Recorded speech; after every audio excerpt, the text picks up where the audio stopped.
Hello friends, नमस्कार। मैं हूँ अविनाश कुमार। इस वीडियो में हम लोग बात करने जा रहे हैं बिहार एसएससी इंटरमीडिएट लेवल का मेंस एग्जाम के ऊपर। मेंस एग्जाम डेट कब तक हो सकते हैं, सेकंड टॉपिक होंगे। मेंस एग्जाम के जो कम समय में, जो आपके पास समय है, उस समय में कैसे प्रिपरेशन करें, किस टॉपिक के ऊपर ज़्यादा फोकस करनी चाहिए, इस वीडियो में हम लोग बात करने जा रहे हैं। साथ में यहाँ पर आप सभी को बता दूँ, फॉर्म फिलअप चल रहे हैं। 18 मार्च तक ये फॉर्म फिलअप होंगे। जिनको जो दिक्कत आ रहे हैं, ये दिक्कत जैसे फॉर्म फिलअप होने के बाद पेमेंट इशू हो जा रहे हैं, पेमेंट फेल हो रहे हैं, बहुत सारी दिक्कत आ रहे हैं। इसके ऊपर अभी भी बिहार एसएससी की ओर से कुछ कार्रवाई नहीं की जा रही। आप कोशिश ये कीजिए, जब सर्वर यानी मॉर्निंग के समय, सुबह के समय फॉर्म फिलअप करने की कोशिश कीजिए और साथ में इंटरनेट थोड़ा फास्ट हो, उस समय आप फॉर्म फिलअप करने की कोशिश करें। आपको इजीली वे में अच्छे से तरीके से फॉर्म फिलअप हो जाएंगे। तो चलिए हम लोग बात कर लेते हैं सबसे पहले एग्जाम डेट के ऊपर। तो बिहार एसएससी इंटरमीडिएट लेवल के एग्जाम जो अनाउंस हो सकते हैं, मेंस एग्जाम फॉर्म फिलअप होने के 10 से 20 दिन बाद, यानी मार्च के आखिरी सप्ताह में या अप्रैल के स्टार्टिंग में आपको एग्जाम डेट आ जाएंगे। Bihar SSC intermediate level mains exam date के ऊपर आप मान के चल सकते हैं कि आपको मई के आखिरी सप्ताह या जून में आपके मेंस एग्जाम हो सकते हैं। तो आपको प्रिपरेशन इसी के अकॉर्डिंग करने हैं। आप मान कर चलें मई के लास्ट वीक में आपके एग्जाम हो सकते हैं। ये चीज़ मान कर चलते हैं तो आपको प्रिपरेशन ज़्यादा तेज़ी से, ज़्यादा बेहतर तरीके से हो सकते हैं। पर मान बिहार एसएससी है, यहाँ पर कुछ भी हम लोग एग्जैक्टली प्रिडिक्ट नहीं कर सकते। बिहार एसएससी को प्रिडिक्ट करना बहुत मुश्किल काम है। पर फिर भी जो रफ्तार है बिहार एसएससी के इंटरमीडिएट एग्जाम को कंप्लीट करवाने के लिए, इसको देखने के बाद हम कह सकते हैं कि बिहार एसएससी इंटरमीडिएट लेवल के मेंस एग्जाम बहुत जल्द ले लिए जाएंगे।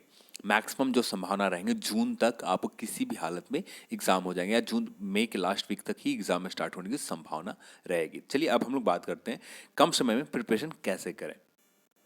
सिलेबस में कोई बदलाव नहीं है। जो प्रीलिम्स एग्जाम में आपने एग्जाम दे रखा था, उसी तरह से सिलेबस है, उसी टाइप सेम पैटर्न है। जो आपने प्रीलिम्स एग्जाम में जो प्रश्न पत्र आपके जिस तरह के थे, उसी लेवल के थोड़े से स्टैंडर्ड होंगे, ज़्यादा स्टैंडर्ड हाई नहीं होगा, बट सेम लेवल का पेपर यहाँ पर भी रहने जा रहा है। तो यहाँ पर बात करें, जो आप सभी लोग जानते हैं, समान अध्ययन 50 प्रश्न होंगे, समान विज्ञान और गणित से 50 प्रश्न होंगे, 25-25 प्रश्न के, और रीजनिंग 50 प्रश्न होंगे। तो सबसे ज़्यादा यहाँ पर इंपॉर्टेंट जो रखता है रीजनिंग। चैनल पर आप नए हैं तो चैनल को पहले सब्सक्राइब कर लें, वीडियो को लाइक करें, शेयर करें, नोटिफिकेशन बेल आइकन पर क्लिक करके नोटिफिकेशन को लेवल जरूर कर दें। तो सबसे जो इंपॉर्टेंट यहाँ पर रोल निभाने जा रहा है आपका रीजनिंग, ये जिसका बहुत बेहतर है। यहाँ पर आपका समय, स्कोर,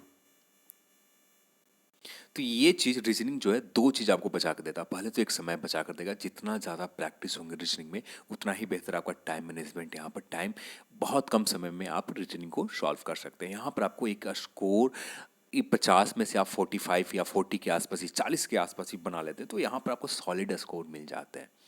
40 के स्कोर। साइंस में आप प्रिडिक्ट नहीं कर सकते कि किस तरह के टाइप के प्रश्न पूछेंगे, पर साइंस में हम कोशिश कर सकते हैं बेहतर करने की।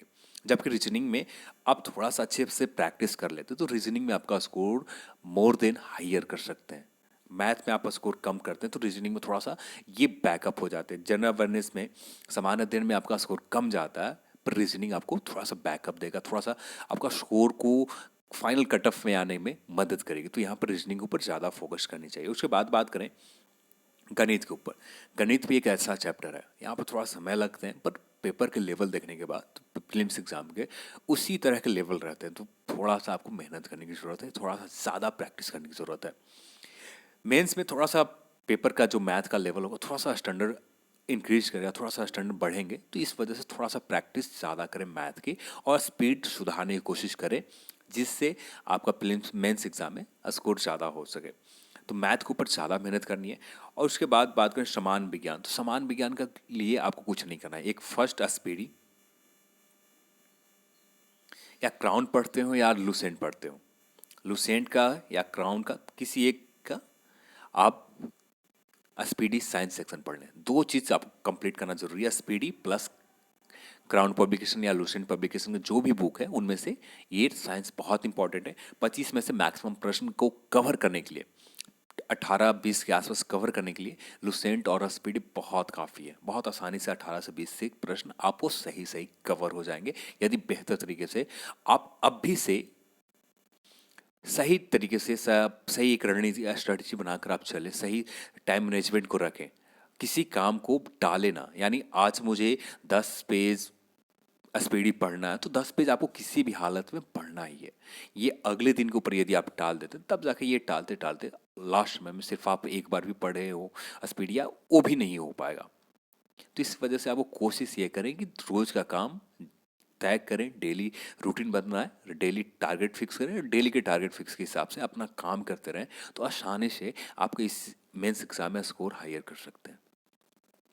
फिर इंपॉर्टेंट सेक्शन आता है समान अध्ययन। समान अध्ययन के लिए कुछ भी प्रिडिक्ट नहीं कर सकते। आप लुसेंट नॉर्मली पढ़ें, लुसेंट के अलावा कुछ नहीं पढ़ें, या क्राउन पब्लिकेशन आपने पढ़ रखा तो क्राउन पब्लिकेशन या लुसेंट दोनों में से कोई एक बुक को पढ़ें, और साथ में करंट अफेयर्स के ऊपर, करंट अफेयर्स के लिए कोई भी बुक ले लें, चाहे आप जी एसपीडी की ले लें या जो भी पतली से बुक मिल जाए उस कोई बुक को फॉलो कर लें। करंट अफेयर्स मैक्सिमम प्रश्न कवर हो जाएंगे, अधिकांशतः प्रश्न कवर हो जाएगा। जो प्रश्न आपसे नहीं बनेगा तो सामने वाले से भी नहीं बनेगी। यदि आपने एसपीडी कवर कर लिया है या न्यूज़पेपर के माध्यम से आपने कवर कर लिया, तो यहाँ पर करंट अफेयर्स में प्रिडिक्ट नहीं कर सकते कब से कब तक वो पूछेगा, क्योंकि ये फॉर्म 2014 के हैं। तो हो सकते हैं कि 2014 के भी कुछ करंट अफेयर्स उस समय के कुछ प्रश्न डाल दिए जाए, पर ऐसा आप भी नहीं पढ़ सकते हैं, आपके जो कंपटीटर हैं वो भी नहीं पढ़ सकते। तो यहाँ पर कोशिश यही करें 2019 का करंट अफेयर्स थोड़ा सा अच्छे से कर लें, 2018 के 1-2 मंथ के आखिरी का नवंबर दिसंबर कर लें, जिससे आपका स्कोर यहाँ पर बेहतर हो सके।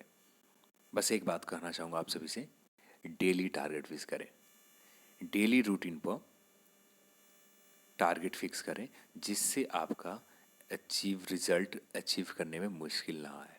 यदि डेली बेसिस पर आप काम करते हैं, रोज़ाना एक टारगेट फिक्स करते हैं, मुझे 10 पेज स्पीडी की कंप्लीट करनी है, मुझे एक चैप्टर रीजनिंग के रिवीजन कंप्लीट करना है, मुझे मैथ का एक चैप्टर रिवीजन कंप्लीट करना है तो करना है, किसी भी हालत में उस समय में आपको पूरा करना है। यदि ऐसा करते हैं तो मुश्किल नहीं है मेंस एग्जाम में अच्छा स्कोर करना, जिससे आप इस एग्ज़ाम को क्वालिफाई कर सके, फाइनल में सिलेक्शन पा सके। 100+ स्कोर करना, 100+ सही प्रश्न बनाना मुश्किल काम यहाँ पर नहीं है। बस सही तरीके से सही एक रणनीति के साथ आप चलें तो कोई मुश्किल नहीं है। आपके सामने सब कुछ है, बुक्स है, सिलेबस है। ज़्यादा बुक आपको फॉलो नहीं करनी है। साइंस के लिए मैंने बता दिया, लुसेंट या क्राउन दोनों में से कोई भी बुक हो, प्लस स्पीडी। समान अध्ययन के लिए लुसेंट, यानी सिर्फ 2 बुक हैं, लुसेंट प्लस स्पीडी, और साथ में मैथ और रीजनिंग, 4 बुक को पढ़ना, इसके अलावा कुछ नहीं करनी है। रीजनिंग ज़्यादा से ज़्यादा बार रिवीजन करें, प्रैक्टिस सेट बहुत ज़रूरी है। प्रैक्टिस सेट मोर देन कम से कम 2 प्रैक्टिस सेट कवर कर लें, चाहे प्लेटफॉर्म के हो, चाहे स्पार्क का हो, चाहे यूनिक का, किसी भी पब्लिकेशन के 2 प्लेट कम से कम कवर कर लें, जिससे आपका टाइम मैनेजमेंट और साथ में प्रश्न को अटेम्प्ट करने के एक्यूरेसी इंक्रीज हो, बेहतर एक्यूरेसी आए। तो इस वजह से आपको मेहनत करने की ज़रूरत है। चलिए, आज की इस वीडियो में इतना है। इस वीडियो को देखने के लिए आप सभी को बहुत बहुत धन्यवाद। यदि आपको कोई भी प्रश्न हो तो आप हमें कमेंट सेक्शन में पूछ सकते हैं, मैं कमेंट सेक्शन में ही आपको रिप्लाई देने की कोशिश करूंगा। तो चलिए, आज की इस वीडियो में इतना ही। इस वीडियो को देखने के लिए आप सभी को बहुत बहुत धन्यवाद। जय हिंद, जय भारत।